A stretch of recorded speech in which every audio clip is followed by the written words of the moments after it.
जय हिंद प्यारे साथियों, मैं विकास कुमार स्वागत करता हूं आपके अपने चैनल मैथ्स बाय वीके पर। आशा करता हूं आप सभी लोग अच्छे होंगे, मस्त होंगे और भाई अपनी पढ़ाई में आप रेगुलर लगे होंगे, मैं विश्वास करता हूं। और भाई हमने रेशो के कम से कम दो पार्ट हमने कंप्लीट कर दिए हैं और आज हमारा तीसरा पार्ट है रेशो का और ये लास्ट पार्ट है। और हम इसे पूरी तरीके से आज रेशो चैप्टर को भी कंप्लीट कर देंगे, ठीक है। तो भाई जो हमारे अर्थमेटिक के जो मेन जो चैप्टर थे, दोनों ही चैप्टर हम आज पूरी तरीके से समाप्त कर देंगे, ठीक है। एक तो परसेंटेज, ठीक है, और दूसरा जो हमारे चल रहा है रेशो वाला, ठीक है। ये दोनों दोनों चैप्टर हम अच्छे तरीके से समाप्त कर देंगे, ठीक है।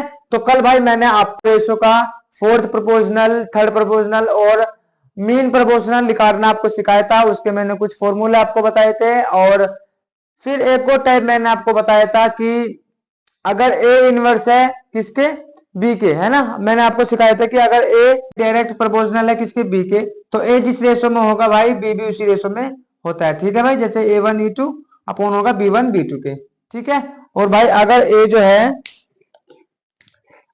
जो है व्युत्क्रमानुपाती है या भाई अगर ए जो है इनडायरेक्ट यानी कि इनवर्सली प्रोपोर्शनल है किसके, बी के, तो भाई अगर A1 जिस रेशो में होगा, B2 उसके बी जो होगा उसके उल्टे रेशो में होता है। जैसे A1 A2 होगा, A1 A2, और ये क्या हो जाएगा B2 B1। देखो उल्टा हो गया ना, A1 A2 इधर है, इधर क्या होगा B1 B2, उल्टा हो जाएगा, ठीक है। ये मैंने कल आपको अच्छी तरीके से समझा देता है, ये कॉन्सेप्ट बहुत अच्छी तरीके से पूरा डिटेल में। तो भाई जिसने पहले वे वाली कल वाली वीडियो नहीं देखी, जाके पहले अच्छी तरीके से वो वाली वीडियो देख लीजिए, ठीक है भाई। तो फिर हम आज स्टार्ट करते हैं अपनी क्लास। जल्दी से एक बार कमेंट में थम्स अप भेज दीजिएगा और जितना हो सकता है वीडियो को ज्यादा से ज्यादा शेयर कीजिए, ठीक है। फिर हम अपनी वीडियो को स्टार्ट करते हैं भाई। और जो कल मैंने क्वेश्चन आपको करा दिए थे उसी का हम कंटिन्यू करते हैं आज भी आगे, ठीक है। ये क्वेश्चन मैंने आपके लिए छोड़ दिया था कल के लिए, ठीक है। तो मैं आज इसे कराता हूं, ठीक है। चलो भाई पढ़ो सवाल को। एक घन का वजन उसके आयतन और उसके घनत्व के गुणनफल के अनुसार बदलता है। देखो घन का जो वजन है, घन का जो वजन है, ठीक है। घन तो आपने सामने देखा होगा भाई, ये वाला ये होता है घन, ये होता है क्या, घन, देखा होगा ना आपने। तो भाई इसका जो वेट है, इसका जो वजन है, इसका जो वेट है ना भाई, वेट जो है वो क्या आता है, उसके घन का वजन उसके आयतन यानी कि उसके वॉल्यूम और उसके घनत्व यानी कि उसकी डेंसिटी, भाई देखो ये क्या होगा, वजन जो है वो उसके वॉल्यूम यानी कि आयतन और इसके घनत्व के गुणनफल के, देखो घनत्व के गुणनफल के अनुसार बदलता है, ठीक है। इसका मतलब यह है कि जैसे जैसे आयतन बढ़ेगा वैसे वैसे घन का वेट भी बढ़ेगा। जैसे जैसे डेंसिटी यानी कि घनत्व बढ़ेगा घन का, उसी तरीके से वेट भी बढ़ेगा। जिस रेशो में ये बढ़ेगा उसी रेशो में इसका वेट भी बढ़ेगा, इस बात का ये मतलब है, ठीक है। और लेकिन यदि मैं यहाँ से इसकी डेंसिटी निकालू, डेंसिटी नहीं, यदि मैं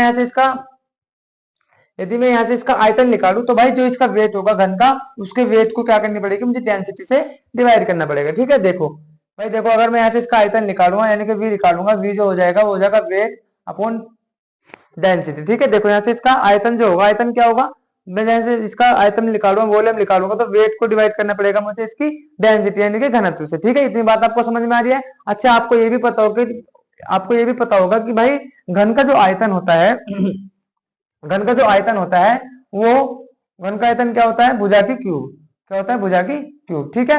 घन का जो आयतन होता है भुजा की क्यूब होता है, ठीक है। यानी कि घन का आयतन उसकी भुजा की क्यूब के बराबर होता है, ठीक है। अच्छा अब मुझे बताओ, अगर मैं ऐसे इसकी क्यूब निकालूंगा तो मैं क्या करूंगा, मैं क्या कर दूंगा, अगर मुझे यहाँ से इसकी भुजा निकालना है, तो मैं क्या कर दूंगा, क्यूब रूट ले लूंगा उसके वॉल्यूम का, यानी कि क्यूब रूट ले लूंगा मैं किसका, उसके वॉल्यूम का। क्यूब रूट अगर मैंने उसके वॉल्यूम का ले लिया तो भाई क्या आ जाएगी मेरे पास, उसकी भुजा आ जाएगी। भुजा यानी कि देखो ये वाली, कोई सा भी एक किनारा इसका, देखो ये वाली, ये क्या होती है, घन की भुजा होती है, ठीक है। आप कहोगे भाई जी आप हमें रेशो में मेंसुरेशन क्यों सिखाने लग गए, भाई ये सवाल ही थोड़ा सा क्या है, मिक्स करके दिया गया है, इसलिए मैं आपको थोड़ा बहुत इसके बारे में भी बताना पड़ेगा, ठीक है। तो देखो भाई अगर मैंने इसका आयतन निकाला, घन का आयतन क्या होता है, उसकी भुजा के क्यूब के बराबर होता है, ठीक है। उसी तरीके से यदि मैं यहाँ से इसकी भुजा निकालू तो मुझे क्या करना पड़ेगा, उसके आयतन का क्यूब रूट लेना पड़ेगा, ठीक है। इतनी तो बात आपको समझ में आई। आप कहोगे ठीक है। अच्छा आप सवाल की ओर बढ़ते हैं कि पहले घन और दूसरे घन के पदार्थों घनत्व का आयतन घनत्व का अनुपात 27:16 है यदि पहले घन का वजन दूसरे घन के वजन का 4 गुना है। देखो भाई, एक घन ये हो गया एक, ठीक है, दूसरा दूसरा घन ये हो गया दूसरा, ठीक है भाई, दूसरा घन ये हो गया। अच्छा, दूसरा घन में क्या लिखा है कि पहले घन का वजन, पहले घन का जो वेट है, पहले घन का जो वेट है ना, वेट, पहले घन का जो वेट है दूसरे घन के वजन का 4 गुना है।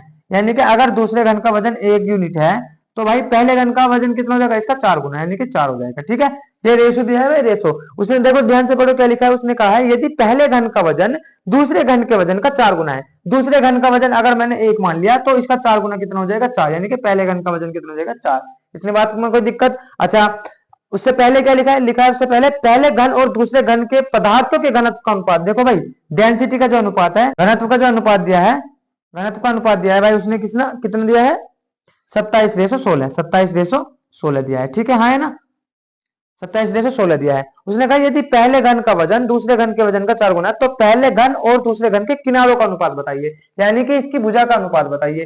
पहले घन और दूसरे घन की भुजा का अनुपात बताइए। तो भाई भुजा कब निकलेगी, इसकी भुजा कब निकलेगी, जब इसका हमें आयतन पता होगा। आयतन कैसे निकलेगा, आयतन निकलेगा वेट को जब मैं डिवाइड कर दूं इसकी डेंसिटी से, वेट को जब मैं डिवाइड कर दूं इसकी डेंसिटी से। तो भाई देखो, रेशो में आसान भी सवाल बनते हैं, आसान सवाल भी बनता है, और ये देखो रेशो में एकदम one of the best question सवाल है ये जो है एमटीएस के पेपर में पूछा गया है। और भाई अगर एमटीएस के पेपर में पूछा गया है तो हो सकता है आने वाले अपकमिंग एग्जाम में भी बार बार ये सवाल पूछा जाए, क्योंकि अच्छे लेवल का सवाल है। इसमें देखो मेंसुरेशन का भी यूज हो रहा है, और भाई देखो आपको फॉर्मूले भी थोड़े बहुत याद होने चाहिए, और रेशो का कंसेप्ट भी आपको अच्छे से आना चाहिए। ठीक है भाई, तो मुझे बताओ, अगर मैंने इसका वॉल्यूम निकाल लिया तो क्या मैं इसकी भुजा निकाल सकता हूँ आसानी से? अगर मैंने इसका वॉल्यूम निकाल लिया तो मैं इसकी भुजा भी निकाल सकता हूँ, क्योंकि उसने हमें भुजा ही का अनुपात पूछा है, भुजा का अनुपात पूछा है। ठीक है, तो मुझे एक बात बताओ, इसका आयतन कैसा आ जाएगा भाई? इसका आयतन आ जाएगा भाई जी, आयतन जो होगा वेट को डिवाइड कर दो डेंसिटी, वेट को डिवाइड कर दो किसे, डेंसिटी से, डेंसिटी से डिवाइड करना है, यानी कि वेट को डिवाइड करना है मुझे घनत्व से।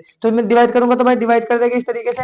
तो भाई देखो 4/27 हो जाएगा और एक दिन हो जाएगा 1/16, 4/27 1/16। तो भाई देखो ये बटे में ये कैसे हो जाएगा, ये हो जाएगा फ्रैक्शन में। फ्रैक्शन रेशो कभी फ्रैक्शन में नहीं लिखते। आप इसको कैसे सोल्व करेंगे, 16 गुना इसमें कर देंगे 4 में, और 27 गुना कर देंगे इसमें। देखो 16 चौका 64, रेशो कितना हो जाएगा 27, यानी कि इसको जो आयतन का रेशो, उसको जो वॉल्यूम का रेशो कितना आ गया, उसको जो वॉल्यूम का रेशो कितना आ गया भाई, उसका वॉल्यूम का रेशो आएगा 64:27। तो भाई उसकी भुजा का रेशो यानी किनारों का रेशो कितना आ जाएगा, ए का क्या कर लूंगा मैं, इनका इसकी आयतन का क्या ले लूंगा, क्यूब रूट ले लूंगा, 64:27, 64:27 का जब मैं क्यूब रूट लूंगा तो भाई मुझे बताओ यहाँ से कितना आ जाएगा इनकी भुजा, इनकी भुजा का रेशो कितना आ जाएगा। आप कहोगे 64 का क्यूब रूट कितना होता है भाई, ये होता है 4 चौक 16 चौका 64, यानी कि 4, और इसका कितना आ जाएगा 3, 4:3। यहाँ पे देखो इनकी भुजा का जो रेशो आ जाएगा, उनकी भुजा का रेशो कितना आ गया भाई, 4:3। किनारों का अनुपात यानी कि कितना आ गया यहाँ से 4:3। इतने बात आपको समझ में आई?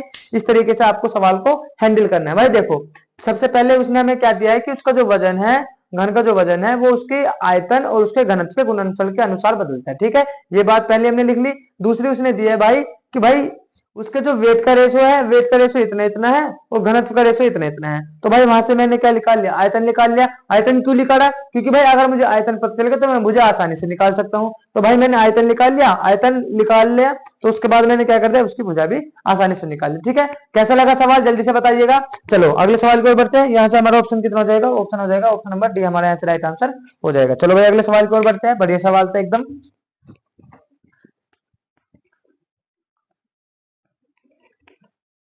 ठीक है, अगले सवाल की ओर बढ़ते हुए अगला सवाल क्या दिया है, एक खंबा 9030 सेंटीमीटर लंबा है। यह 6, 7, 8 के अनुपात में केसरिया, सफेद और हरे रंग का है। देखो भाई एक खंबा है ये इतना, और ऊपर कितना है, इतना इतने का अनुपात है केसरिया। ठीक है, ये मैं आपको लिख के बता रहा हूँ, आपको लिखना नहीं है बस, ताकि आपको अच्छे समझ में आ जाए। उसके बाद क्या है, फिर सफेद है, सफेद, उसके बाद क्या है, फिर हरा है ना, हरा। देखो इतना केसरिया, इतना सफेद है, इतना फिर हरा है। ये हो गया एक झंडा। तो भाई उसने क्या कहा है, 6, 7, 8 के अनुपात में, 6, 7 और 8 के अनुपात में, 6, 7 और 8 के अनुपात में। समझ में आ रहा है भाई? अच्छा, टोटल कितना है भाई, ये टोटल कितना है, टोटल है 9030 सेंटीमीटर, 9030 सेंटीमीटर। लेकिन हमारे हिसाब से टोटल कितना है, 6 और 7 13, 13 और 8 21, 13 और 8 21, यानी कि 21 यूनिट। हमारे हिसाब से कितना है, 21 यूनिट। 21 यूनिट की वैल्यू कितनी दी है, 21 यूनिट की वैल्यू दी है 9030 सेंटीमीटर, 9030 सेंटीमीटर। ठीक है भाई, क्योंकि देखो ये तो रेशो है, ये रेशो है और ये एग्जैक्ट वैल्यू है। तो उसने हमसे क्या पूछा है, उसने पूछा है कि खंबे के हरे रंग की लंबाई, हरे रंग की लंबाई कितनी है भाई 8 यूनिट। यानी कि अगर 21 यूनिट की वैल्यू इतना है तो 8 यूनिट की वैल्यू में बतानी है भाई। ठीक है, समझ में आ रहा है। वैसे आप चेक भी कर सकते थे, अगर उसने हरे रंग का वैल्यू पूछा, हरे रंग यानी कि 8 यूनिट की वैल्यू उसने हमसे पूछा है, तो जो भी ऑप्शन होगा वो 8 का तो मल्टीपल होगा। पर देखो भाई आप देखोगे ना इसमें 8 का मल्टीपल भाई ए भी है और देखो 8 का मल्टीपल सी भी है ना, 8 का मल्टीपल ए भी है और सी भी है, इसलिए हमें बेसिक से करना होगा। तो भाई 21 से काट लेके कितनी बार जाएगा ये, आप इसे 7 से काटे पहले, 7 से 21 और फिर 7 से काटेंगे, 7 से कम 7 और ये कितना होगा 20, 7 दूनी 14, 7 ने 63। ठीक है, 7 ने 63। फिर 3 से काट लीजिए, 3 से कितनी बार जाएगा, 3 चौक 12, 3 से 9, 430 बार, 430 गुना हो जाएगा। तो भाई ये भी 430 गुना हो जाएगा, 430 गुना करेगा तो इसे कितना आ जाएगा 1 0 और 8 से 24 का 4 का 80 लगे 2 और 8 चौक 32 और 2 34, 32 और 2 34 यानी कि 3440 सेंटीमीटर क्या आ जाएगा, हरे रंग की लंबाई आ जाएगी। जितने जितने एरिया में हरा रंग है ना उसमें आ जाएगा। समझ रहे हैं ना आप। तो यानी कि ऑप्शन नंबर ए हमारा यहाँ से राइट आंसर हो जाएगा। ठीक है, बढ़िया सवाल था, इसको हम ऐसे भी कर सकते थे। दूसरा तरीका देखो क्या है इसका करने का, टोटल कितना दिया है हमें 9030 सेंटीमीटर, 9030 सेंटीमीटर। अच्छा हमें ये टोटल कितना दिया है भाई, हमें टोटल कितना दिया है, टोटल दिया है भाई हमें 8 और 5, 8 और 7 15 और 6 21, यानी कि 21 हमें टोटल दिया है। पूछा हमसे किसका है, पूछा हमसे हरे का, यानी हरे का यानी कि 8 यूनिट की वैल्यू दी है। नीचे तो क्या आता है हमेशा टोटल आता है, नीचे हमेशा टोटल आता है और ऊपर क्या आता है हमेशा जिसको हम यूज करते हैं ना, जो हमसे पूछा जाता है, यानी कि ऊपर क्या है 8। तो बस इसको भी आप कर सकते थे, 21 से कितनी बार जाएगा भाई ये 430 बार और फिर इसकी 8 में गुना कर दे कितना जाएगा 3440 सेंटीमीटर। ठीक है, इस तरीके से आप करना है आपको एग्जाम में, ये मैंने आपको समझाया इसलिए थोड़ा सा टाइम लिया है। ठीक है, चलो अगले सवाल को करेंगे हम।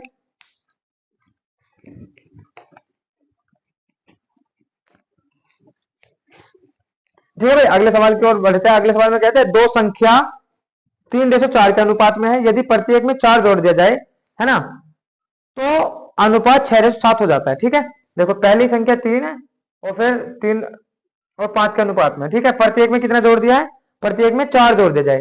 तो भाई अगर प्रत्येक में 4 जोड़ दो तो मैं ऐसे थोड़ी ना जोड़ दूं भाई, क्योंकि भाई देखो ये तो रेशो है, क्योंकि ये तो रेशो है ना। देखो अगर कोई संख्या है 3 और 5 के अनुपात में, 3 और 5 के अनुपात में है कोई संख्या, 3 और 5 के अनुपात में, तो उसने कहा प्रत्येक में 4 जोड़ दिया जाए। मैंने आपको पहले भी बताया था कि अगर कोई भी संख्या रेशो में होती है भाई उसमें हम एकदम एग्जैक्ट वैल्यू नहीं जोड़ सकते, क्योंकि ये तो रेशो में और एग्जैक्ट वैल्यू कैसे जोड़ देंगे। तो इसीलिए जब भी हम रेशो को हटाते हैं तो एक वेरिएबल से गुना करते हैं। ठीक है, तो यहाँ पे देखो 3:5 है, तो जब हम इसको उठाए थे कितना जाएगा 3x अपोन में लिख सकता हूँ मैं इसे 5x। ठीक है, अब हम 4 आराम से जोड़ सकते हैं। तो अगर मैंने इसमें भी 4 जोड़ दिया, इसमें भी 4 जोड़ दिया, अब कितना हो जाएगा रेशो, अब हो जाएगा 6:7।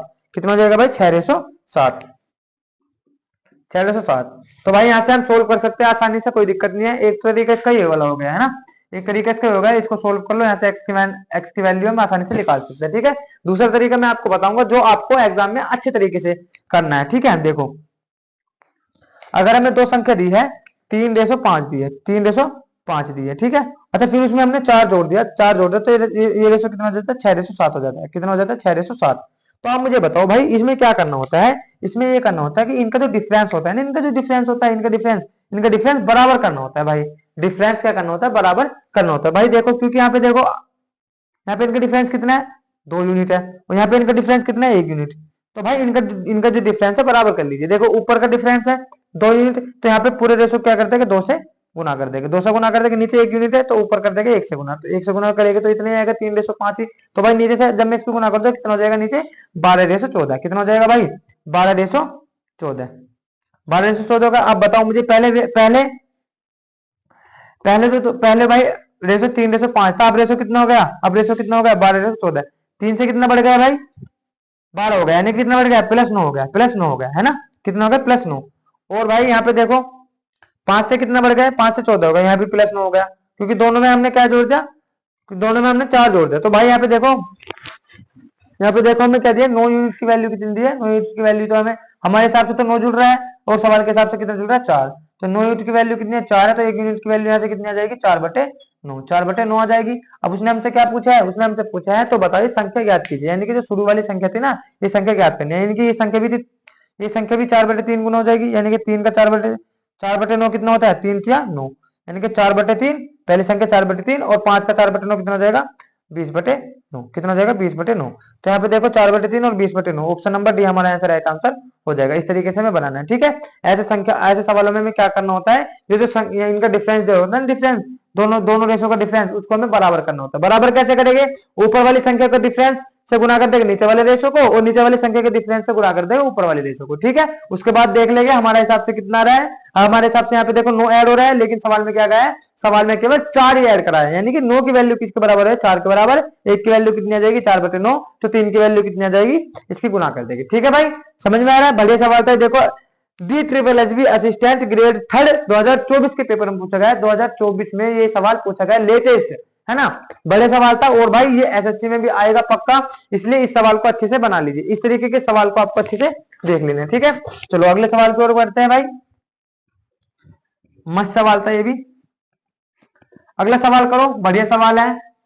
और भाई आरआरबी एनटीपीसी 2020 में पूछा गया, आरआरबी एनटीपीसी 2020 में पूछा गया। और भाई एनटीपीसी और रेलवे जो होता है, हमेशा अपने क्वेश्चंस जो उसने पहले पूछे उनको क्या करता है, बार बार रिपीट करता है, ठीक है। इस शिफ्ट में पूछ लिया, फिर बाद में पूछ लिया, प्रीवियस सीरीज सबसे ज्यादा है, क्या करता है, रेलवे पूछता है। तो इस सवाल को आप अच्छी तरीके से करिए भाई, इसी के बेस पे और सवाल भी आगे पूछे जा सकते हैं, ठीक है। तो देखो दो स्थानों के बीच ट्रेन का किराया, बस का किराया और हवाई जहाज का किराया, ठीक है। देखो भाई ट्रेन है, बस है और भाई प्लेन है। ट्रेन बस प्लेन का जो किराया है वो 5:8:12 के अनुपात में है ना। ट्रेन से जाओगे तो 5 रुपए लगेंगे, बस से जाओगे तो 8 रुपए लगेंगे, और भाई प्लेन से जाओगे तो भाई प्लेन से जाओगे आपको कितने रुपए लगेंगे भाई, 12 रुपए लगेंगे, हाँ है ना, ठीक है। उसने कहा उसके द्वारा यात्री किए गए यात्रियों की संख्या, यात्रियों की संख्या कितनी है भाई, ये तो देखो, ये है क्या मूल्य, टिकट है ना। चलो उसने कहा यात्रियों की संख्या बताओ, यात्रियों की संख्या किस किस के अनुपात में है, यात्रियों की संख्या 3:4, 3:4:5, 3:4:5, ठीक है। अरे उसने क्या कहा है, और किसी विशेष दिन इस परिवहन साधनों द्वारा एक ही यात्रा के लिए कुल किराया 1,07,000 वसूल किया गया है ना, 1,07,000 वसूल किया गया। हवाई यात्रा से वसूला गया कुल किराया, देखो हवाई यात्रा से वसूला गया कुल किराया। आप मुझे एक बात बताओ, अगर ट्रेन में जाओगे तो एक व्यक्ति कितने रुपए लगते हैं, 5 रुपए लगते हैं ना, एक व्यक्ति को कितने रुपए लगते हैं, 5 रुपए। लेकिन कितने व्यक्ति गए हैं, आप कहोगे भाई जी तीन व्यक्ति गए हैं, कितने व्यक्ति गए हैं, 3 व्यक्ति। तो भाई टोटल जो पैसे आ जाएंगे, टोटल जो किराया हो जाएगा 5 व्यक्तियों का, 3 व्यक्तियों का 5 के साथ में कितना हो जाएगा, आप कहोगे भाई 15 रुपए हो जाएगा, 15 रुपए हो जाएगा। ये यूनिट में है भाई, ये रेशो में है सब चीज। तो मुझे बताओ अगर बस में एक व्यक्ति का 5 रुपए किराया है, और तो 3 व्यक्ति कितना हो जाएगा, 15 रुपए हो जाएगा। बस से कितने किराया है, 15 रुपए आ गया, ठीक है। अच्छा अगर सॉरी ट्रेन से आ गया इतना, बस में एक व्यक्ति कितने रुपए, 8 रुपए है। कितने व्यक्ति गए हैं बस से कितने व्यक्ति गए, आपको 4, तो 832 रुपए किससे आ जाएगा, बस से आ जाएगा। अच्छा प्लेन का किराया कितना है, 12 रुपए है एक का, तो 5 व्यक्ति प्लेन से गए, तो भाई यहाँ से टोटल किराया कितना आ जाएगा, आपको 12×5 60 आ जाएगा, ठीक है। तो आप मुझे बताओ कितना हो गए, 60 और 32 92, 92 और 5 97 और 10 107, यानी कि 107। टोटल किराया कितना हो जाएगा, 107 हो जाएगा। लेकिन हमारे हिसाब से तो 107 हो जाएगा, सवाल के हिसाब से कितना दिया, 1,07,000, 1,07,000 दिया है, ठीक है ना, 1,07,000 दिया है। उसने हमसे क्या पूछा है, हवाई यात्रियों से वसूला गया है कुल किराया। भाई हवाई यात्रियों से कुल वसूला कितना, 60 वसूला ना भाई। देखो हवाई यात्रा से प्लेन से 60 वसूल होता है, यानी कि 60 की वैल्यू में बतानी है भाई, बता नहीं सकते, बताओ।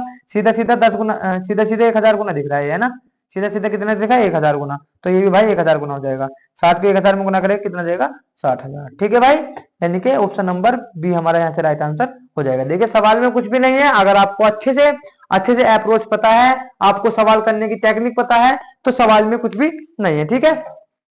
चलो आपको ये तो पता ही होगा भाई, देखो अगर बस में एक व्यक्ति का 8 रुपए किराया है, और भाई 4 व्यक्ति गए तो टोटल किराया कितना हो जाएगा, आपको 32 रुपए हो जाएगा। तो वही तो करना है भाई हमें। चलो ठीक है भाई, अगले सवाल की ओर बढ़ते हैं। अगला सवाल क्या दिया है, साइरस रोहन और मिस्टी के बीच एक धनराशि बांटी गई कि कौन कौन व्यक्ति है, 3 व्यक्ति है, साइरस रोहन मिस्टी, साइरस है, रोहन है और मिस्टी, साइरस रोहन मिस्टी के बीच एक धनराशि बांटी गई। साइरस और रोहन द्वारा प्राप्त राशि का अनुपात, साइरस और भाई रोहन, इनको प्राप्त राशि का अनुपात कितना, 3:2, 3:2 है, ठीक है। अच्छा जी, दो था। जबकि रोहन और मिष्टी द्वारा राशि का अनुपात कितना है? 7 रेशो कितने दिया? 7 रेशो 12, 7 रेशो 12 दिया, ठीक है, हाँ है ना, 7 रेशो 12 दिया, 7 रेशो 12 दिया है, हो गया। अच्छा, यदि साइरस द्वारा प्राप्त राशि मिष्टी द्वारा प्राप्त राशि से 1800 रुपए कम थी, तो आप मुझे ये बात बताओ भाई, आप मुझे एक बात बताओ, पहले इनको मर्ज तो कर लो। अब यहाँ पे तो देखो, मैंने आपको रेशो को मर्ज करना सिखा दिया है। यहाँ पे तो देखो, इसकी जो वैल्यू है, इसका जो रोहन के जो अमाउंट है, यहाँ पे 2 दिया है और यहाँ पे कितना दिया? 7 दिया है। ऐसा थोड़ी ना है भाई, 2 और 7 को बराबर बनाओ।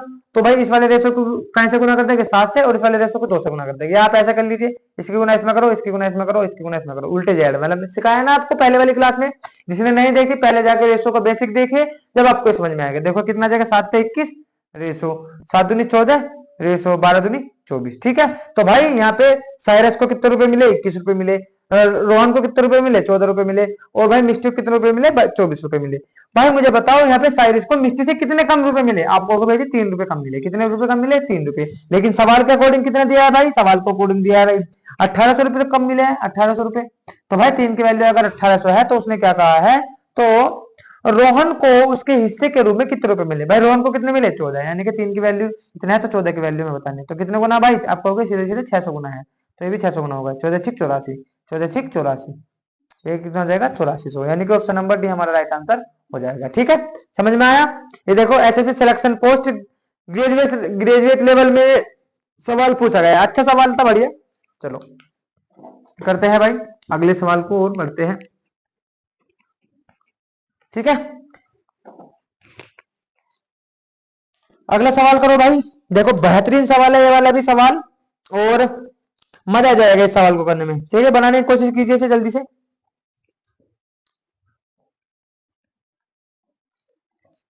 देखो भाई,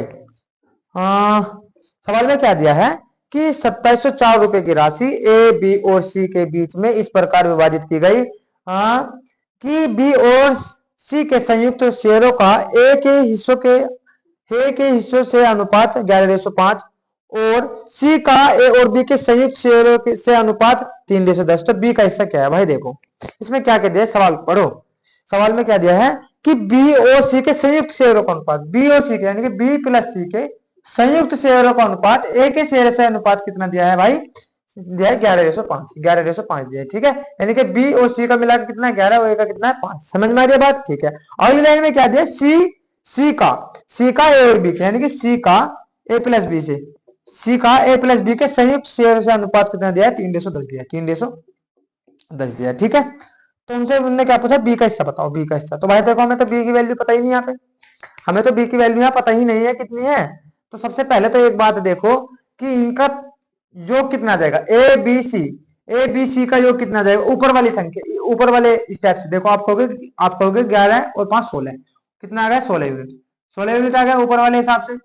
अच्छा यहाँ से देखो कितना आ जाएगा? 10 और 3 13, 13 कितना यूनिट आ गया? 13 यूनिट। तो भाई ऐसा थोड़ी ना होगा। ऊपर तो देखो ए प्लस बी प्लस सी कितना रहा? 16 यूनिट। नीचे कितना रहा? ए प्लस बी प्लस सी 13 यूनिट। ऐसा थोड़ी ना होगा। पहले दोनों को सेम बना लीजिए। दोनों को सेम बनाएगा तो भाई देखो, इस वाले रेशो को 13 से गुना करनी पड़ेगी और इस वाले रेशो को 16 से गुना पड़ेगी। तो भाई 13 से गुना करेगा ऊपर नीचे, 13 से गुना करेगा, उसके नीचे करेगा 16 से गुना करेगी, ठीक है भाई। समझ आ रहा है ना आपको? रेशो को मर्ज करना मैंने आपको सिखाया अच्छी तरीके से।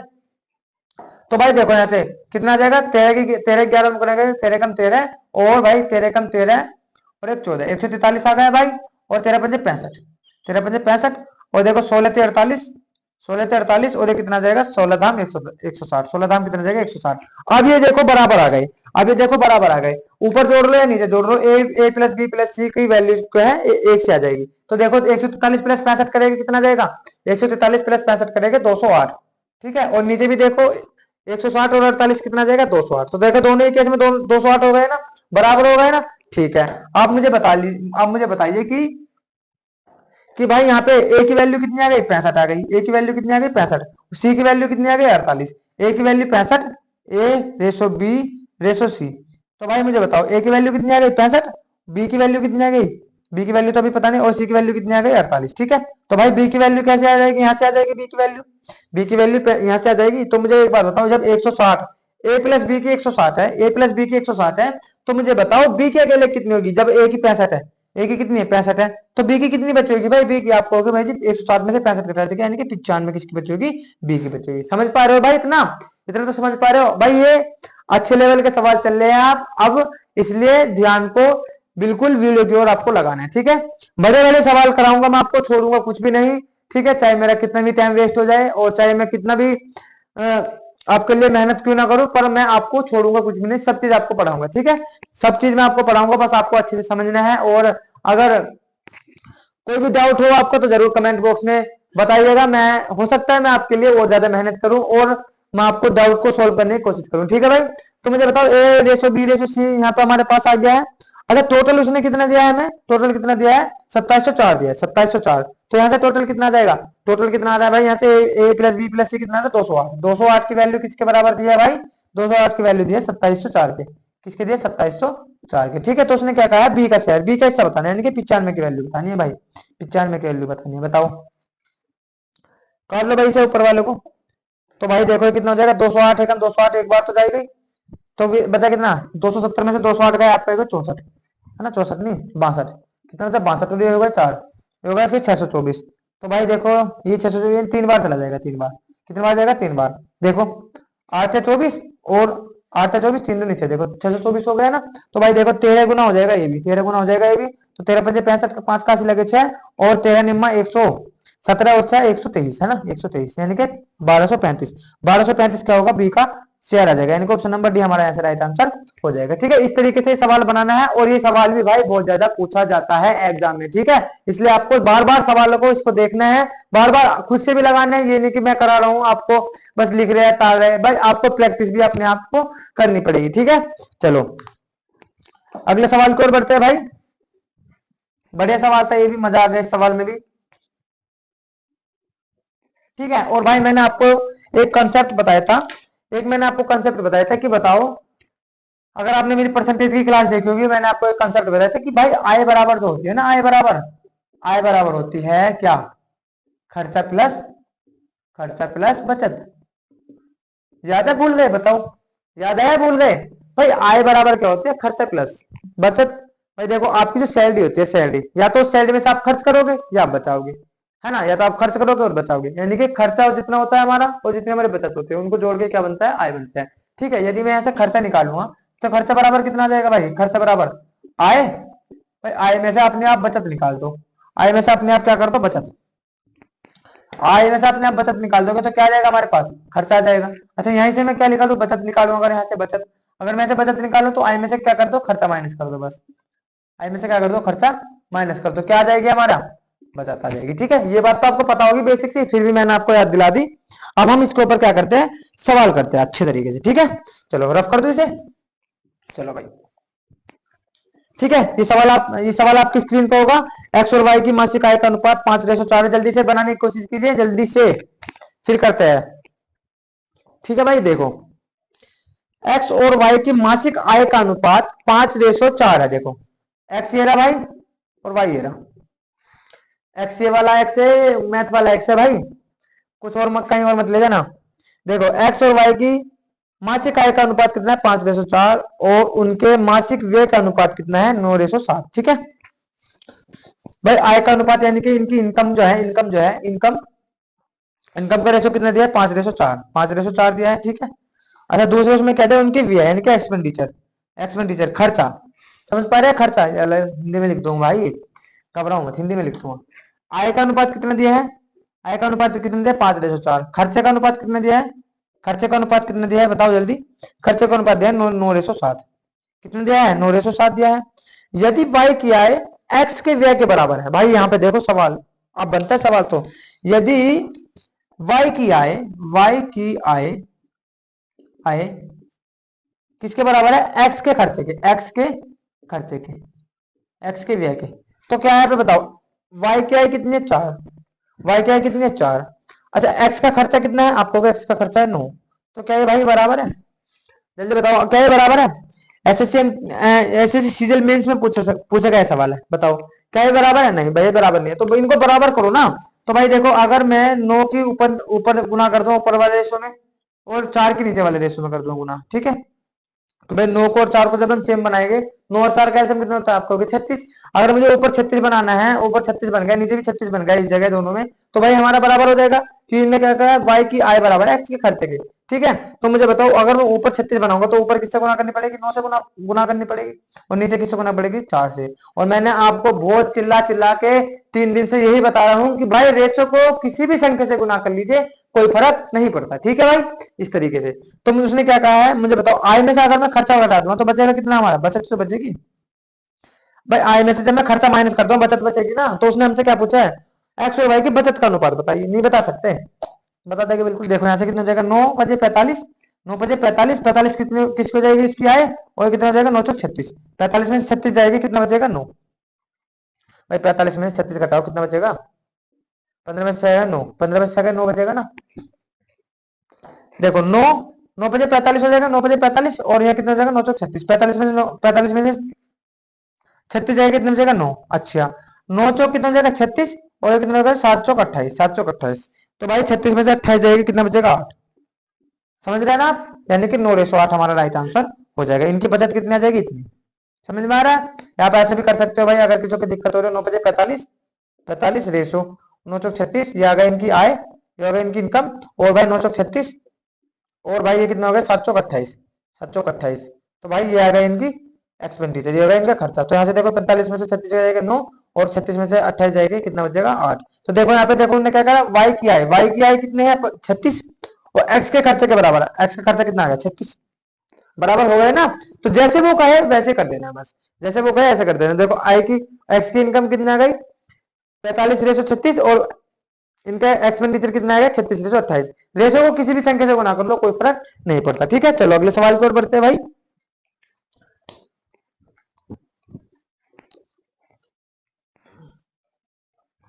अगला सवाल क्या दिया है, अगला सवाल दिया है भाई एस और एफ के वेतन का अनुपात, एस और एफ के, एस है भाई ये और ये एफ है।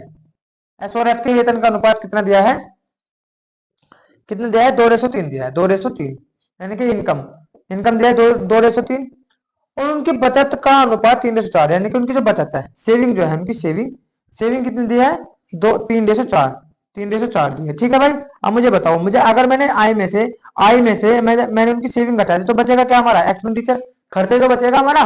मैंने आपको बताया भाई इनकम बराबर कितना होता है एक्सपेंडिचर, एक्सपेंडिचर प्लस सेविंग के। तो अगर मैं ऐसे इनके एक्सपेंडिचर निकालू तो एक्सपेंडिचर यानी कि खर्चा बराबर कितना हो जाएगा इनकम, इनकम में से सेविंग घटा तो खर्चा आएगा, है ना। यानी कि इसमें से इसको घटा दो तो कितना आएगा हमारा खर्चा आएगा। ठीक है, उसने अगले सवाल में क्या कहा, उसने अगले लाइन में क्या कहा है, यदि उनकी बचत, उनकी कुल बचत, देखो यदि उनकी कुल बचत, भाई उनकी कुल बचत कितनी है, उनकी कुल बचत कितनी है 4 और 3 7 यूनिट, कुल बचत कितनी है 7 यूनिट। ठीक है, उनकी कुल बचत जो है, कुल बचत एस के वेतन के बराबर। एस का वेतन कितना है भाई 2, एस का वेतन कितना है 2। तो भाई ऐसा है क्या बताओ, 2 को 7 को सेम बनाओ, 2 को 7 को, यानी कि इनका जो योग आएगा, इनका योग आएगा इसकी इनकम के बराबर आना चाहिए। तो भाई 2 को 7 को सेम बनाऊंगा तो ऊपर तो 7 से गुना कर दूंगा भाई, और नीचे किससे कर दूंगा 2 से गुना, नीचे किससे कर दो 2 से गुना। समझ रहे हो। तो यहाँ पे देखो 7 दूनी 14, 7 दूनी 14, और यहाँ पे देखो 7 हो गया 7 दूनी 14, यानी कि एस की जो इनकम होगी कितनी देगी 14, और भाई इनका जो इनकी जो सेविंग हो जाएगी, सेविंग का योग भी इनका कितना जाएगा 14 जाएगा। समझ रहे हैं ना, बराबर कर लिया, जैसे सवाल में काम ऐसे कर लिया। तो अब मुझे बताओ भाई इनका एक्सपेंडिचर कितना जाएगा, आप कहोगे 7 दूनी 14, 7 दूनी 14, और यहाँ पे कितना जाएगा 3 दूनी 6, 14 में 6 जाएगी 8, 8 यूनिट। अच्छा 7 से 21, और यहाँ कितना जाएगा 8। तो भाई 21 में से 8 जाएगी, कितना बचेगा भाई 21 में से 8 जाएगी, ये बचेगा भाई 13, है ना। 21 में से 8 जाएगा, कितना बचेगा 13, यानी कि 8 से 13 कितना आ जाएगा उनका एक्सपेंडिचर आ जाएगा, उनका क्या आ जाएगा खर्च आ जाएगा, व्यय आ जाएगा। ठीक है, यानी कि ऑप्शन नंबर देखो हमारा क्या हो जाएगा, ऑप्शन नंबर ए हमारा यहाँ से राइट आंसर हो जाएगा, बहुत प्यार तरीके से। ठीक है भाई, समझ आ रहा है ना। देखो ये सवाल आपको अच्छी तरीके से बनाकर जाने हैं, बहुत ज्यादा इंपॉर्टेंट है, बार बार सवाल पूछे जाते हैं इन पे, आय बराबर खर्चा प्लस बचत वाले पे, और इस फॉर्मेट में, इस रेशो वाले फॉर्मेट में ये सबसे ज्यादा पूछा जाता है। और दूसरा मैंने आपको पहले बता दिया था, वो वाला बता दिया था मैंने, डेविएशन से बता दिया था, और सक्सेसिव से मैंने आपको बता दिया था अच्छी तरीके से। ये आय वाले आपको कहीं से कुछ नहीं छोड़ना है, सारा चीज आपको पढ़ के जाना है। ठीक है, आय वाले बचत वाले बहुत ज्यादा क्वेश्चन पूछे जाते हैं। ठीक है, चलो अगले सवाल की ओर बढ़ते हैं भाई।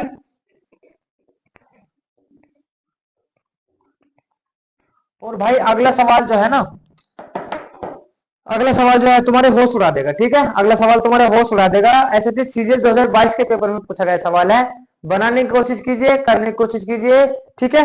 सवाल को देखकर डरना नहीं है, जैसे जैसे सवाल कहता जाए बस ऐसे ऐसे आपको करते जाना, ठीक है। जल्दी बनाने की कोशिश कीजिए भाई। 6300 की राशि को ए बी सी और डी में इस प्रकार विभाजित किया गया है। जल्दी बनाओ भाई, से बड़े सवाल है, तुम्हारे पसीने छुटा देगा।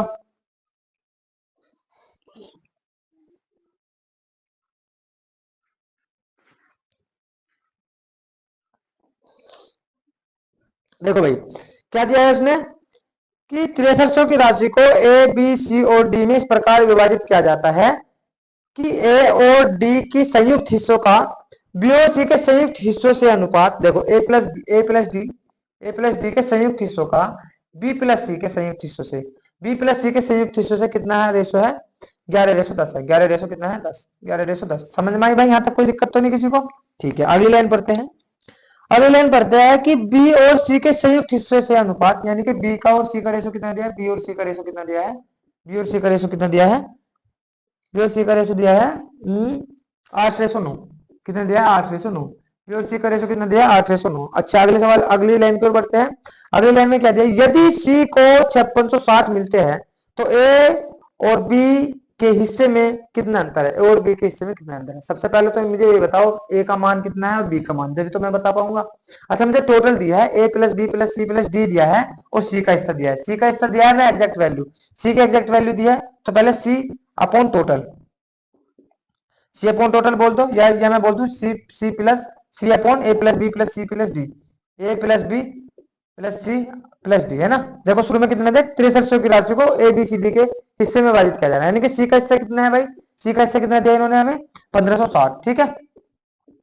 और टोटल कितना दिया 6300, टोटल कितना दिया 6300। तो यहाँ से इनका रेशो भाई, यहाँ से इनका रेशो कितना आ जाएगा, यहाँ से इनका रेशो बताओ कितना जाएगा, 1 0 से 1 0 कर गई।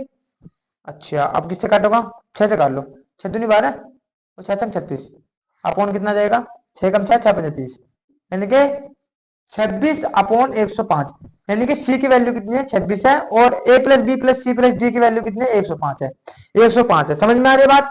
तो भाई मुझे बताओ यहाँ से ए प्लस बी प्लस डी की वैल्यू कितनी आ रही है 11 और 10, अगर मैं इनको सारों को ऐड करता हूँ 11 और 10 कितनी देगी 21, कितनी देगी भाई 21, यहाँ पे 21 आ रही है, A plus B plus C plus D की वैल्यू 21 आ रही है, यहाँ पे 21 यूनिट, यहाँ पे कितनी आ रही है 105 यूनिट, ये तो गलत बात है। हर जगह दोनों जगह सेम आने चाहिए। तो भाई 21 को मैं 105 बनाने के लिए, 21 को 105 बनाने के लिए मैं क्या करूंगा 5 से क्या कर दूंगा भाई ऊपर नीचे गुना कर दूंगा, 5 से क्या कर दूंगा गुना, 21 पंजे कितना होता है 105, यानी कि पूरे रेशो को 5 से अगर मैंने गुना कर दिया तो भाई ये रेशो बराबर हो जाएगा, ठीक है। 5 को मैंने ऊपर नीचे गुना कर दिया, गुना 5, ठीक है। अब देखो कितना हो जाएगा 55 और ये कितना हो जाएगा 10 पंजे 50, 10 पंजे 50, यानी कि ए प्लस डी कितना है 55 और बी प्लस सी कितना है 50। समझ में आ रही है भाई बात आपको? आपको होगा जी भाई जी बढ़िया, ठीक है, समझ में आ रही है, यहाँ तक कोई दिक्कत नहीं है। 55 होगा भाई ये, और ये कितना हो गया 50। अब देख लो इनको जोड़ के 50 और 55 कितना हो जाएगा भाई 105, और यहाँ पे देखो A plus B plus C plus D कितना है 105, ठीक है, कोई दिक्कत वाली बात तो नहीं है। अच्छा मुझे बताओ सी अकेला कितना है 26, अगर सी अकेला 26 है, अगर बी प्लस सी कितना है 50 है, अगर सी अकेला 26 है तो मुझे बताओ यहाँ पे बी कितना बचा होगा, आपको भाई 24 बचा होगा, बी कितना बचा होगा 24 बचा होगा। अगर टोटल ये दोनों कितना है 50 यूनिट है और सी अकेला 26 है, यहाँ पे देखो ये 26 है तो बी अकेला यहाँ पे कितना होगा 24 यूनिट होगा, हाँ है ना। अच्छा लेकिन हमें जो बी और सी का अनुपात दिया है, बी और सी का अनुपात दिया है, मुझे एक बात बताओ अगर यहाँ पे बी अगर यहाँ पे 24 है और ऊपर कितना है 8 है, तो भाई मुझे यहाँ पे 8 को 24 बनाने के लिए कितना करना पड़ेगा, ऊपर नीचे 3 से गुना करनी पड़ेगी, ऊपर नीचे 3 से गुना, तो यहाँ पे कितना होगा 8 से 24 और यहाँ पे कितना हो जाएगा 9 से 27, कितना हो जाएगा भाई यहाँ से 9 27। तो भाई देखो बी की वैल्यू कितनी आ गई 24 और भाई सी की वैल्यू कितना आ गई 26 और बी की वैल्यू कितना आ गई 24। तो यहाँ पे मुझे एक बात बताओ, मुझे एक बात बताओ कि भाई सॉरी बी और डी का हिस्सा दिया है भाई, सॉरी यहाँ पे बी और डी का हिस्सा दिया है, सॉरी सॉरी बी और डी का हिस्सा दिया है ना, देख लो एक बार बी और डी का हिस्सा दिया है, यानी कि डी की बी की वैल्यू कितनी आ गई 26, डी की वैल्यू कितनी आ गई 27, ठीक है। और भाई मुझे बताओ बी की वैल्यू यहाँ पे कितनी है 24, यहाँ पे भी 24 है देखो, और सी की वैल्यू यहाँ पे कितनी है 26, यहाँ पे सी की वैल्यू 26, यानी कि ए बी सी डी सबके मान में पता चल गए। ए का नहीं पता चला है, बी का पता चल गया 24, बी का पता चल गया 27 और सी का पता चल गया 26, लेकिन ए की वैल्यू बताओ मैं, ए की वैल्यू कितनी आ जाएगी भाई। देखो अगर डी अकेला कितना है 27, डी अकेला 27 है और ए प्लस डी कितना है 55, तो भाई 55 में से 27 जाएगा कितना बचेगा, 55 में से 27 जाएगा कितना बचेगा आपको 28, कितना बचेगा 28 यूनिट बचेगा, ठीक है। यानी कि ए की वैल्यू कितनी आ गई 28 यूनिट और भाई बी की भी पता चल गई, सी की पता चल गई, बी की वैल्यू कितनी आ गई 27 यूनिट। ठीक है, सब चीज हमने हमने ए प्लस बी प्लस सी सबकी यूनिट हमने निकाल लिया अच्छी तरीके से, कोई दिक्कत वाली बात नहीं है। बस हमें ध्यान रखना है जैसे जैसे सवाल बोलते जाए उसी के अनुसार उसी के अकॉर्डिंग हमें करते जाना है। ठीक है, अच्छा उसने हमसे क्या कहा, ए और बी के हिस्सों में कितना अंतर है, ए और बी के हिस्सों में कितना अंतर है बताओ। यहाँ पे कितना 24 28 है और यहाँ पे कितना 24। ए और बी के हिस्सों में अंतर कितना 4 यूनिट का, यानी कि 4 यूनिट की वैल्यू में बतानी है। ठीक है, तो भाई 105 की वैल्यू कितनी दी है उसने 6300, 105 की वैल्यू कितनी दी है 6300 दी, यानी टोटल वैल्यू कितनी दी है 6300 दी है ना हमें 6300। तो उसने क्या कितने गुना है बताओ, कितने गुना है भाई, 105 की वैल्यू 6300 है तो 4 की वैल्यू कितने देगी, कितने गुना है ये, काट लीजिए भाई, किससे काटोगे, 105 की वैल्यू 6300 दी है तो मुझे बताओ भाई 4 की वैल्यू किसके आ जाएगी, 4 की वैल्यू कितने के बराबर आ जाएगी। ठीक है, 4 की वैल्यू कितने के बराबर आ जाएगी, तो भाई काट लीजिए 105 और ये कितना है 6300, 7 से काटो, हाँ 7 से काट लीजिए पहले, 7 7 एकम 7 7 में 35 फिर कितना जाएगा 7 में 63 900 हो जाएगा, और ये 15 से कितना हो जाएगा 15 का 90 यानी कि 60 गुना, 60 गुना, तो भाई ये भी तो 60 गुना हो जाएगा, 60 गुना हो जाएगा तो 6 24, यानी कि ए और डी, ए और डी, ए और बी, ए सॉरी ए और बी का अंतर कितना आ जाएगा 4 यूनिट, 4 यूनिट की वैल्यू कितनी आ जाएगी 240। समझ में आ रहा है भाई इतना बात आपको, बहुत बढ़िया भाई। 2022 के पेपर में पूछा गया एसएससी सीजन में, one of the best question है, रेशो का बड़े सवाल है, हर एक कॉन्सेप्ट इसमें क्लियर हो चुका है, दिमाग खुल चुका है एक तरीके से, और हर सारे टाइप हमने इसमें कवर हो चुके हैं। ठीक है, मजा आया सवाल को करने में, बहुत बढ़िया भाई। आगे सवाल की ओर बढ़ते हैं, एकदम 2 4 सवाल और बचे हैं, फिर हम इस रेशो का कर देंगे समाप्त। ठीक है, कुछ तो भाई मेरे डर रहे होगे इस सवाल को देखकर भी, इतने बड़े बड़े सवाल है भाई। देखो मैं सवाल अपने पास से तो नहीं बना रहा, ये सवाल एग्जाम में पूछे जाते हैं, ऐसे सवाल पूछे जाते हैं। ठीक है, आपको भी हार्ड सवाल है आसान सवाल है भाई, मैं अपने पास से कुछ नहीं बना रहा हूँ, सारे सवाल जो प्रीवियस में टीसीएस में एसएससी ने पूछे है वो सारे मैं आपको करा रहा हूँ। ठीक है भाई, देखो सवाल को देख के डरना नहीं है। ठीक है, जो जो कॉन्सेप्ट हमारे याद है बस जान लगा देने पूरी तरीके से जितना भी हमने सीखा है। ठीक है, चलो अगले सवाल को बढ़ते भाई। अगले सवाल क्या दिया है, अगला सवाल जो है देखो ये भी मस्त सवाल है, बहुत बड़े सवाल है, और इस सवाल को करने के बाद भी आपकी थोड़े बहुत दिमाग खुलेगा। देखो ए की आय का ए की आय बी की आय से अनुपात 3:5 है। देखो ए की आय और बी यानी कि इनकम जो है, आय जो है कितना 3:4, आय जो है आय कितना 3:4, सुनना है ध्यान से भाई, 3:4 दिया है। ठीक है, सॉरी 5 चालीस 5। अच्छा ए का व्यय यानी कि ए का खर्चा उसकी आय का, देखो ए का व्यय, ए का खर्चा, ए का खर्चा उसकी आय का, ए का खर्चा उसकी उसकी आय का, आय का कितना है भाई, आय का कितना आपको 7/12, 7/12। ठीक है, 7/12 है।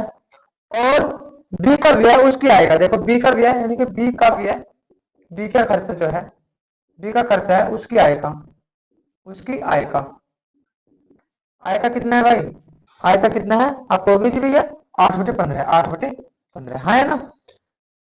उनके व्यय के बीच सकारात्मक अंतर 14,300 एक ही आय बतानी है, एक ही आय बतानी है। ठीक है भाई, मुझे एक बात बताओ, ये जो दिया है इनका खर्चा, एक का खर्चा दिया है और बी का खर्चा दिया है, यानी कि खर्चा समझना है आपको थोड़ा सा ध्यान से।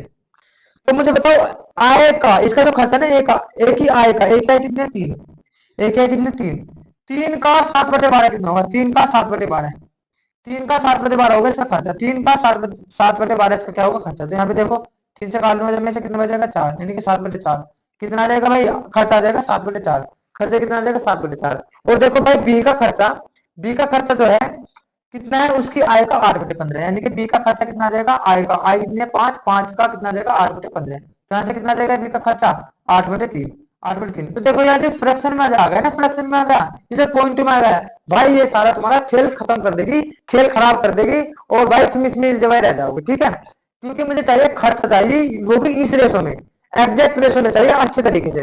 तो भाई मुझे अगर आय का 7/12 भी करना है और मुझे आय का 8/15 भी करना है। ठीक है, आय का मुझे क्या करना है 7/12 भी करना है और आय का मुझे 8/15 भी करना है। तो क्यों ना मैं क्या करूं, तो मैं इस कैलकुलेशन से बचने के लिए इस वाले रेशो को भाई देखो नीचे क्या है 12, यहाँ पे कितना है 15, 12 और 15 का जो एलसीएम होता है ना, 12 और 15 का एलसीएम, इस रेशो को उस एलसीएम से गुना कर दीजिए, इस रेशो को उस एलसीएम से गुना कर दीजिए। इनका एलसीएम कितना आता है भाई 60, इनका एलसीएम कितना आता है 60, तो पूरे रेशो को 60 से गुना कर दीजिए। क्यों कर रहे हैं भाई हम ये, क्यों कर रहे हैं भाई, हमारी कैलकुलेशन आसान बनाने के लिए हम ये कर रहे हैं, ठीक है। हमें पता है रेशो को किसी संख्या से गुना कर लो कोई फर्क नहीं पड़ता, तो उसका फायदा उठाना अच्छी तरीके से, उसे अच्छी तरीके से फायदा उठाओ फिर। तो देखो अगर 3 रेशो 5 को मैंने 60 से गुना कर लिया तो भाई कितना जाएगा 36 18 180 और 30 180 और 30, ये कितना जाएगा 180 रेशो 30, 180 रेशो 30 यानी कि 300। तो भाई देखो एक ही जो आया है ना, अब देखो एक 180 भी है 300। अब देखो उनका खर्चा, खर्चा देखो ए का जो खर्चा है ना उसकी आय का 7/12 है, उसकी आय कितने है इनकी ए के कितने 180 का 7/12 खर्च आ जाएगा उसका, यानी कि कितने बार जाएगा 15 बार जाएगा, 15 7 105, यानी कि उसका जो खर्चा है कितना 105, खर्चा कितना है उसका 105, ठीक है भाई। अच्छा बी का खर्चा कितना आ जाएगा, बी का खर्चा उसकी आय का, उसकी आय कितने 300, 300 का 8/15, 8/15, 15 से कितने बार जाएगा 20 बार, यानी कि 8 दूनी 16 160, कितना आ जाएगा 160, यानी कि बी का खर्चा कितना आ जाएगा 160, ठीक है। अब देखो आया मजा कोई दिक्कत तो नहीं, यहाँ पे देखो फ्रैक्शन भी नहीं है, पॉइंट भी नहीं आया, पॉइंट में बचने के लिए ही भाई मैंने सारा बखेड़ा खड़ा किया है, ठीक है। पॉइंट से बचने के लिए भाई मैंने ये सब चीज क्या आपको बताया कि भाई जब नीचे देखो यहाँ पे मुझे है ना, मुझे आय का मुझे पता चल गया, मुझे आय का 7/12 करना है, तो 3 का 7/12 करना मुश्किल था, है ना। और भाई अब देखो 5 का 8/15 करना मुश्किल, तो मैंने क्या करा, इन दोनों जो संख्या है ना, इन दोनों संख्या का जो एलसीएम होता है, एलसीएम से मैंने पूरे रेशो को गुना कर दी, और रेशो को किसी भी संख्या से गुना कर लो कोई भी फर्क नहीं पड़ता, ठीक है मेरे भाई। चलो अच्छे से आपको समझ में आया। अच्छा आप मुझे बताओ तो भाई इनकी जो बचत है, अच्छा उसने क्या कहा, उसने कहा है कि उनके खर्चों के बीच का सकारात्मक अंतर है ना। अब मुझे बताओ कितने इनका जो अंतर है बीच का, इनका बीच का अंतर कितना है, आपको 160 में से 105 जाएगा तो कितना बचेगा आपको, 55, यानी कि 55 की वैल्यू कितनी दी है उसने, 55 की वैल्यू दी हमें 14,300, 14,300 दी है, ठीक है। 55 की वैल्यू 14,300, तो उसने कहा एक क्या है बताओ, एक क्या है कितनी भाई मुझे बताओ, एक क्या है 180, तो 180 की वैल्यू उसने हमसे पूछी है, ठीक है। तो भाई 11 से काट लीजिए, 11 पंजे 55, 11 से काटेंगे 11 कम 11, 11 से 33, 1300, 5 से काट लेंगे 5 दूनी 10, 5 30, 260, तो भाई ये भी तो 260 गुना हो जाएगा 260, ठीक है। 2 जीरो तो लग जाएगी देखो यहाँ पे, फिर रहेगा 28 का 108, 108 का 8 यहाँ से लगे 10, 18 दूनी 3610, 40, ये कितना देगा 48,800, 48,800 भाई, हाँ। और उस नंबर से हमारा आंसर राइट आंसर हो जाएगा। देखो कितना मस्त सवाल है, अच्छा सवाल था। और भाई ऐसे ऐसे सवाल पूछे जाते हैं, ग्रुप डी के क्वेश्चन में पूछा गया है, जो सबसे आसान जो क्वेश्चन है उसमें उस वाले पेपर में ये पूछा सवाल है, इतना मस्त सवाल 2022 के पेपर में पूछा गया, ठीक है। अच्छा सवाल है, बढ़िया सवाल है। तो भाई इन सवालों को, ऐसे ऐसे सवालों को प्लीज मैं कहता हूँ देखा जाए, क्योंकि अगर आप इनको नहीं करोगे तो एग्जाम में आपको बहुत ज्यादा समय दी जाएगी, खराब कर देगा आपका पूरा पेपर, एक दो सवाल के ऊपर आपका खराब हो जाएगा, ठीक है। आप नहीं कर पाओगे, डिप्रेशन में चले जाओगे, आगे पे तो आपको आता है वो भूल जाओगे, ठीक है। इसलिए आपको बार बार सवाल को लगाना है, जिस तरीके से मैं आपको सिखा रहा हूँ, और आपको इसी तरीके से आपको करना है, ठीक है। मैं आपको करा रहा हूँ तो आपको थोड़ा बहुत क्या लग रहा होगा, कैलकुलेटर सा लग रहा होगा और थोड़ा टाइम भी लग रहा होगा, लेकिन जब आप प्रैक्टिस में करोगे ना तो भाई यही सवाल 1 मिनट के अंदर अंदर आसानी से आप बना सकते हो, ठीक है। चलो ठीक है, ये सवाल मैंने आपको बता दिया है। अगला सवाल आप मुझे बताइए, सेम टू सेम इसी तरीके से है। और भाई मैं समझूंगा कि अगर आपने वो सवाल कर दिया, ये सवाल मुझे कमेंट बॉक्स में बता दिया, तो मैं समझूंगा कि भाई जितना मैंने आपको पढ़ाया है आपके बिल्कुल बेटे में जा रहा है और अच्छी तरीके से आपको समझ में आ रहा है, ठीक है भाई। तो जल्दी से जिस भाई ने वीडियो को लाइक नहीं किया वो प्लीज लाइक करके जाए, और भाई जितना हो सकता है वीडियो को ज्यादा से ज्यादा शेयर कीजिए। तो भाई मिलते हैं कल, जय हिंद।